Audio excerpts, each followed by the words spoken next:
পরীক্ষার আগের রাতে ভিএসি পিডিএফ ফ্রি। হ্যাঁ, বর্ধমান বিশ্ববিদ্যালয়ের প্রথম semester ভিএসি value added course environmental science exam রয়েছে আগামীকাল। আর আজকে তোমাদের আমি দিতে এসেছি তোমাদের জন্য গুরুত্বপূর্ণ পিডিএফ ফ্রি। কেন এই পিডিএফ ফ্রি? তোমরা অনেক স্টুডেন্ট আমাকে মেসেজ করেছো, অনেক স্টুডেন্ট আমাকে কমেন্ট করেছো যে স্যার আমার কাছে একটা বই রয়েছে, সেই প্রশ্ন উত্তর আমি একটা বই থেকে পেয়ে যাব কি? বা আমার কাছে দুটো বই রয়েছে, সেই প্রশ্নের উত্তর আমি কি আমার বই থেকে পেয়ে যাব? বাবু তোমাদের বলে দিই, তোমরা যদি মনে করো তুমি একটা বই কমপ্লিট করার পরিবর্তে তুমি তোমার প্রথম সেমিস্টার এক্সাম ভিএসি পরিবেশ বিজ্ঞানের সম্পূর্ণ সাজেশনের উত্তর কমন পেয়ে যাবে, তাহলে সেক্ষেত্রে বলতে হয় ভাবনাটা একটু ভুল হবে। কারণ আমি তোমাদেরকে তোমাদের এই গুরুত্বপূর্ণ সাজেশন যেখানে দিই, অর্থাৎ তোমাদের এই চ্যানেলে একটা নয় দুটো নয় চারটে বই ফলো করি, চারটে বই ফলো করে তোমাদের জন্য গ্র্যাজুয়েশনের প্রথম সেমিস্টার ভিএসি এনভায়রনমেন্টাল সায়েন্সের গুরুত্বপূর্ণ সাজেশন নিয়ে আসি। তো আজকে এই গুরুত্বপূর্ণ সাজেশনে তোমাদেরকে দিয়ে দিচ্ছি পিডিএফ ফ্রি, অর্থাৎ তোমাদের প্রথম সেমিস্টার এক্সামের জন্য চারটে মডেল সেট, গুরুত্বপূর্ণ চারটে মডেল সেট আমি আজকে তোমাদের দিতে এসেছি এখানে। তোমরা যদি মনে করো যে স্যার এই গুরুত্বপূর্ণ পিডিএফ আমি কিভাবে পাবো, তাহলে ভিডিও চলাকালীন ভালো করে মনোযোগ সহকারে শোনো। পিডিএফটা তুমি আপনি পেয়ে যাবে, তোমার কাছে পৌঁছে যাবে এই গুরুত্বপূর্ণ পিডিএফ। তার জন্য তোমাদের কোনো পরিশ্রম করতে হবে না। তার আগে যে গুরুত্বপূর্ণ কথাটা তোমাদের প্রত্যেককে বলে দেওয়া দরকার, ভিএসি value added course environmental science তোমাদের 100 নম্বরের এক্সাম হয়। কি বলছো? তুমি তো মনে করছো যে তোমার এক্সামটা হবে 60 নম্বরের। বলে দি বাবু, তোমাদের 100 নম্বরের এক্সাম হবে, তার মধ্যে তোমাদের লিখিত পরীক্ষা হবে 60 নম্বরের, 40 নম্বর তোমাদের ইন্টারনাল। ভালো করে মনে রাখো, ইন্টারনাল কমপ্লিট করেছো তো? ইন্টারনাল অনেক কলেজে এখনো জমা নেওয়া হয়নি। বলা হয়েছে যেদিন তোমাদের ভিএসসি সাবজেক্টের এক্সাম হবে সেই দিন ইন্টারনাল যে সাবজেক্ট দিয়েছে বা প্রজেক্ট দেওয়া হয়েছে সেটাকে জমা নেওয়া হবে। কোনো কলেজে হয়তো ইন্টারনাল প্রজেক্ট জমা নেওয়া হয়ে গেছে, কিন্তু এখনো অনেক কলেজ রয়েছে যেখানে ইন্টারনাল জমা নেওয়া হয়নি। বলা হয়েছে যেদিন তোমাদের রিটেন এক্সাম থাকবে সেই দিনই কলেজে তোমাদের ইন্টারনালের যে প্রজেক্ট দেওয়া হয়েছে সেই প্রজেক্টটা জমা নেওয়া হবে। দুটো পার্টে হচ্ছে তোমাদের ইন্টারনাল প্রজেক্ট জমা নেওয়া। 20 নম্বর করে একটা ইন্টারনাল রয়েছে, আবার 20 নম্বর তোমাদের প্রশ্ন দেওয়া হবে। 20 নম্বরের প্রশ্ন, 20 নম্বর ইন্টারনাল প্রজেক্টে কাজ করতে দেওয়া হয়েছে। মোট 40 নম্বর পরীক্ষা হচ্ছে ইন্টারনাল, আর 60 নম্বর লিখিত পরীক্ষা। ভিএসসি ভ্যালু অ্যাডেড কোর্সের লিখিত পরীক্ষা হবে 60 নম্বরের, এবং 60 নম্বরে তোমাদের থাকবে 60টা এমসিকিউ টাইপ প্রশ্ন।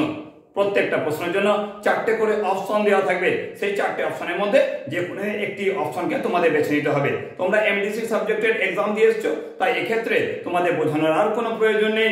এমডিসি যেভাবে এক্সাম হয়েছে সেইভাবেই তোমাদের ভিএসসি সাবজেক্টের এক্সাম হচ্ছে। তো আমি তোমাদের যে গুরুত্বপূর্ণ পিডিএফটা দেবো বলেছি, সেই পিডিএফটা 4টে মডেল সেট। আমার অফলাইন ব্যাচের যে নোটস, অফলাইন স্টুডেন্টদের যে নোটস আমি করাই, সেই নোটসটা তোমাদের হয়তো আমি দিচ্ছি না, কারণ সেক্ষেত্রে একটা নির্দিষ্ট ক্রাইটেরিয়া রয়েছে। সেক্ষেত্রে আমি যে চ্যানেলের মধ্যে এই গুরুত্বপূর্ণ সেশনটা দিই, অনেক স্টুডেন্ট রয়েছে ভিডিওটাকে স্কিপ করে চলে যাবে, তাদের সেই গুরুত্বপূর্ণ সেশন নেওয়ার ক্ষমতা নেই। কিছু বলার নেই গো। তার জন্য তোমাদেরকে আমি বলেছিলাম যে সামান্য কিছুর পরিবর্তে তোমাদেরকে ভিএসসি সাবজেক্টের কমপ্লিট অফলাইন ব্যাচের পিডিএফ দিচ্ছিলাম, সেটা তো এখনো দিচ্ছি, সেটা নিয়ে কোনো কথা নেই গো। সেটা যারা নিয়েছে তারা প্রত্যেকেই জানে তার মধ্যে কি রয়েছে। তার মধ্যে রয়েছে গুরুত্বপূর্ণ প্রশ্নের উত্তর। অফলাইন ব্যাচে আমার স্টুডেন্টদের যে গুরুত্বপূর্ণ প্রশ্নগুলো আমি মনে করেছি সবচেয়ে বেশি গুরুত্বপূর্ণ, সেটা তাদেরকে লিখিয়েছি, সেটাকে দিয়েছি তোমাদের চ্যানেলে। অর্থাৎ সামান্য কিছু পরিবর্তে তোমাদের হাতে তুলে দিয়েছি সেই গুরুত্বপূর্ণ পিডিএফ, সমগ্র সিলেবাস থেকে গুরুত্বপূর্ণ প্রশ্ন এবং উত্তর, যেটা অবশ্যই তোমাদের এমসিকিউ টাইপ কোশ্চেন হচ্ছে। আর আজকে আমি তোমাদের দিয়ে দিচ্ছি 4টে মডেল সেট। হ্যাঁ, গুরুত্বপূর্ণ 4টে মডেল সেট। আমার অফলাইন ব্যাচের স্টুডেন্টদেরও এই 4টে মডেল সেট কমপ্লিট করিয়েছি।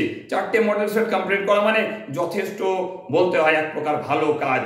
কারণ বিভিন্ন বই থেকে গুরুত্বপূর্ণ যে বই আমার কাছে রয়েছে, সেই গুরুত্বপূর্ণ বই থেকে একটা বই দেখলাম তোমাদের জন্য মডেল সেট ভালো করে দেওয়া আছে, তাই 4টে মডেল সেট মনে করলাম যারা আমার কাছে সামান্য কিছু দেওয়ার পরিবর্তে এই পিডিএফ গুলো সংগ্রহ করতে পারছে না, তারা যদি মনে করে 4টে মডেল সেটকে ভালো করে দেখে যাক, আশা করবো এখান থেকে তারাও অনেক বেশি গুরুত্বপূর্ণ প্রশ্ন কমন পেতে পারে। তাই আজকে আমি তোমাদের দিয়ে দিচ্ছি সেই 4টে গুরুত্বপূর্ণ মডেল সেট।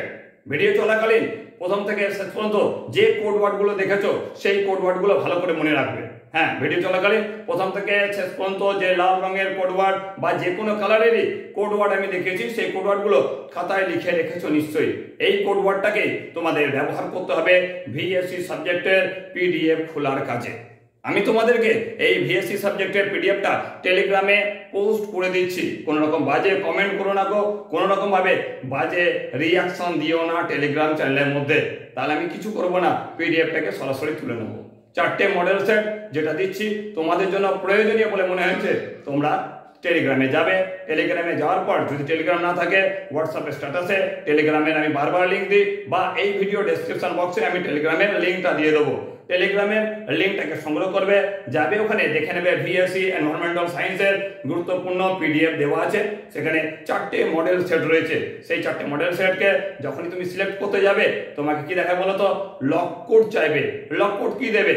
লক কোড হচ্ছে আজকে যে ভিডিওটা প্রথম থেকে শেষ পর্যন্ত চললো সেই ভিডিও চলাকালীন 1 2 3 4 1 2 3 4 # যা কিছু দেখেছো সেটাই হচ্ছে ওই পিডিএফ এর লক কোড। ভালো করে ভিডিওটাতে যে কোড ওয়ার্ডটা দেখাচ্ছি সেই কোড ওয়ার্ডটা মনে রাখতে হবে বা খাতায় লিখে নিতে হবে। যখন টেলিগ্রামে ওই পিডিএফটা পাবে, সেই পিডিএফটা পাওয়ার পর তোমায় কি করতে হবে? এই ভিডিও থেকে কোড ওয়ার্ডটা যেটা নিচ্ছ সেই কোড ওয়ার্ডটা ওখানে তুমি ইনপুট করবে। ইনপুট করার সঙ্গে সঙ্গে ওকে করবে, ওকে করে দেখতে পাবে সেই পিডিএফটা খুলে যাচ্ছে এবং সেই পিডিএফ এর মধ্যে 4টে মডেল সেট রয়েছে তোমাদের বর্ধমান বিশ্ববিদ্যালয় এনভায়রনমেন্টাল সায়েন্স প্রথম সেমিস্টারের জন্য। হ্যাঁ, এই গুরুত্বপূর্ণ পিডিএফটা তোমাদের প্রথম সেমিস্টার এক্সামের জন্য তোমরা ভালো করে প্রস্তুত করে যাও। এছাড়া যদি মনে হয় আমার অফলাইন ব্যাচের পিডিএফটা তোমাদের দরকার, যাদের দরকার তাদের প্রত্যেকেই বলেছি বা তোমরা প্রত্যেকেই জানো, সামান্য কিছুর বিনিময়ে তোমরা আমার কাছ থেকে আমার অফলাইন ব্যাচের পিডিএফটা সংগ্রহ করতে পারো জাস্ট 50। এর পরিবর্তে তোমাদের আমি অফলাইন ব্যাচের যে পিডিএফটা রয়েছে সেই পিডিএফটা দিয়ে দেবো, আর ওখান থেকে তুমি 4টে মডেল সেট পেয়ে যাচ্ছ। এই দুটো যদি 100 করা হয় তাহলে কোনো সমস্যা নেই। তবুও যদি মনে হয় যে এটাকে নিতে পারছো না, শুধুমাত্র ওইটা নিলেই তোমার চলবে, তাহলে চলে যাও আপনি টেলিগ্রামে, ডেসক্রিপশন বক্স থেকে টেলিগ্রামে যাও। টেলিগ্রাম থেকে তুমি দেখে নাও তোমার পিডিএফ ফাইল ওখানে রয়েছে। সেই পিডিএফ ফাইলটা ক্লিক করো, ডাউনলোড করার সঙ্গে সঙ্গে লক কোড চাইবে। আজকের ভিডিওর কমপ্লিট যে লক সিস্টেম অনুযায়ী যে ওয়ার্ডগুলো দেখিয়েছি সেই ওয়ার্ডগুলো ওখানে দাও, দেওয়ার সঙ্গে সঙ্গে তোমার পিডিএফ খুলে যাবে। আশা করবো আগামীকাল তোমাদের যে ভিএসসি সাবজেক্ট এনভায়রনমেন্টাল সায়েন্স সেটার এক্সাম যথেষ্ট ভালো হবে, সেই আশাটাই তোমাদের জন্য করি। খুব শীঘ্রই তোমার সাথে দেখা হচ্ছে নেক্সট কোনো গুরুত্বপূর্ণ আপডেটে। ভালো থেকো, ভালোভাবে পরীক্ষাটা তোমাদের কমপ্লিট হয়েছে আশা করতে পারি। খুব শীঘ্রই দেখা হচ্ছে। এখনকার জন্য টাটা।